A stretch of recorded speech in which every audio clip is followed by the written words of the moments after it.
Assalamualaikum warahmatullahi wabarakatuh. Marhaban fi hazil video, ismahuli anu arifakum ala nafsi, ismil kamil aulia aprinasari, tunadunani aulia, ana tolibah min faslisani, fi kismit ta'lim al-lugu ar-arabiyah, fi kulliyatit tarbiyah wa tahlil mudarrisin, fil jami'ah al-islamiyah, hukumiyah Imam Bujul Badaj. Ismahuli an asyrah bil lugatil Indonesia. Baik, pada kesempatan kali ini saya akan membahas satu materi yang saya pilih pada mata kuliah Al-Imla Al-Arabi yang diampu oleh Al-Ustazah Nelly Putri MAG. Nah, materi yang saya pilih pada kali ini yaitu Al-Alif Nau'iha wa Furutiha bil Hamzah, yang artinya itu alif dari segi jenisnya, perbedaannya, dan juga hamzah.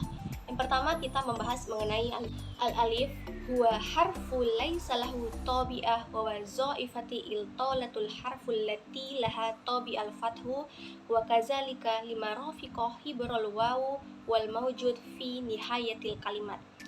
Jadi alif merupakan huruf yang tidak berkarakter yang berfungsi untuk memanjangkan huruf yang bersifat fathah serta mengiringi waw yang terletak di akhir kata.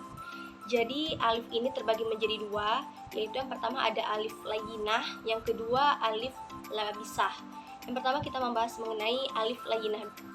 Al-aliful layyinah harfu aliful qaimu bizatihi aw biduna harfu mauqi'il huruf fi muntasiful jumlatu wa nihayatiha.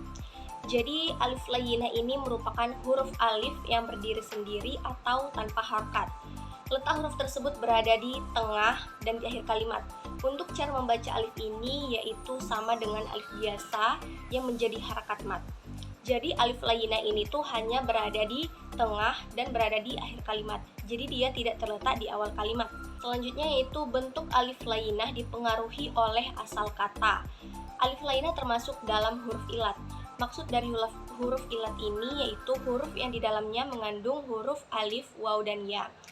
Huruf alif, waw, dan ya ini termasuk huruf ilat karena dia di sini tidak termasuk huruf asli dan merupakan perubahan dari huruf waw atau ya dalam asalnya. Seperti perubahan dari huruf waw menjadi alif pada kata da'a, huruf akhirannya berupa alif. Nah, huruf tersebut berubah menjadi alif karena menyesuaikan dengan sifat fi'il madi yang seharusnya diakhiri dengan nasab dengan harakat fathah. Selanjutnya kita membahas mengenai alif ya bisah. Alif ya bisah huwa mistilahu yatluku alal hamzatu ma'a hurufu illah maktubu ala syakkulil hurufu alif amma fil muqaddimah au fil muntasif au fil nihayati. Jadi alif ya bisah adalah sebutan untuk hamzah yang berharkat yang tertulis dengan bentuk huruf alif baik berada di depan, di tengah ataupun di akhir. Jadi berbeda dengan alif layyinah, alif ya bisah ini dia itu terletak di awal, tengah, dan akhir kata. Jika alif layyinah terletak di tengah dan akhir kata. Selanjutnya yaitu cara penulisan alif di tengah dan di akhir. Cara penulisan alif di tengah. Jika alif berada di tengah, maka ia selalu ditulis dengan alif sebagaimana biasanya. Dan jika ia ditulis di akhir, maka ada dua pilihan, ada yang ditulis dengan alif dan ada yang ditulis dengan ya. Materi selanjutnya yaitu ada hamzah.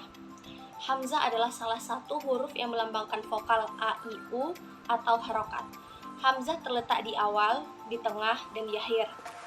Jika tadi kita membahas mengenai alif dan cara penulisannya, sekarang kita membahas hamzah dan cara menulis hamzah. Cara menulis hamzah di awal, tengah, dan di akhir. Adapun cara menulis hamzah di awal kata yaitu ketika hamzah berada di awal kata, maka ditulis dalam bentuk alif baik di hamzah koto maupun di hamzah wasol. Jadi hamzah koto yaitu hamzah yang dibaca, sedangkan hamzah wasol yaitu hamzah yang tidak terbaca. Perbedaannya kalau menulis hamzah koto harus ada kepala hamzahnya di atas alif ketika berharakat fathah dan dhammah serta berada di bawah alif ketika berharakat kasroh. Sedangkan menulis hamzah wasol berbentuk alif saja tanpa ada kepala hamzahnya. Selanjutnya yaitu hamzah di tengah. Cara penulisan hamzah di tengah ketika berada di tengah kata ditulis menyesuaikan dengan harakat pada hamzah dan huruf sebelum hamzah. Dan yang terakhir yaitu cara penulisan hamzah di akhir ialah disesuaikan dengan harakat sebelumnya. Jadi jika ditulis dalam bentuk alif, apabila sebelumnya fathah, dan ditulis dalam bentuk waw apabila sebelumnya itu dhammah, dan ditulis dalam bentuk ya apabila sebelumnya kasroh, dan ditulis dalam bentuk mandiri apabila sebelumnya itu sukun. Baik, materi selanjutnya yaitu perbedaan antara alif dan hamzah.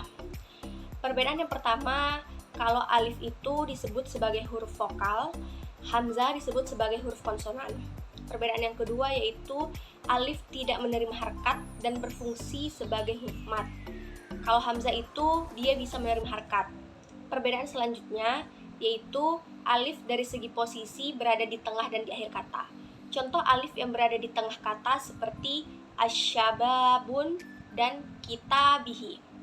Contoh di akhir katanya seperti da'a dan al-aso.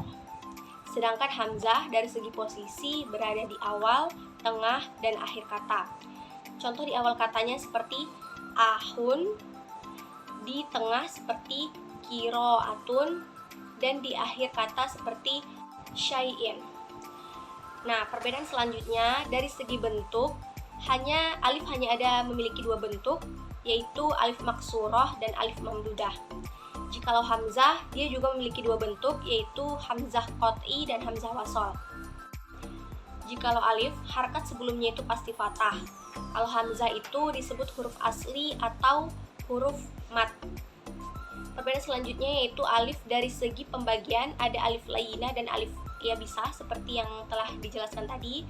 Jikalau hamzah, ada atau tidaknya tanda, hamzah itu tetap terbaca. Baik, mungkin hanya itu yang dapat saya sampaikan dari pengulangan materi al-alif wal hamzah. Kurang lebihnya saya mohon maaf. Wabillahi taufiq wal hidayah. Wassalamualaikum warahmatullahi wabarakatuh.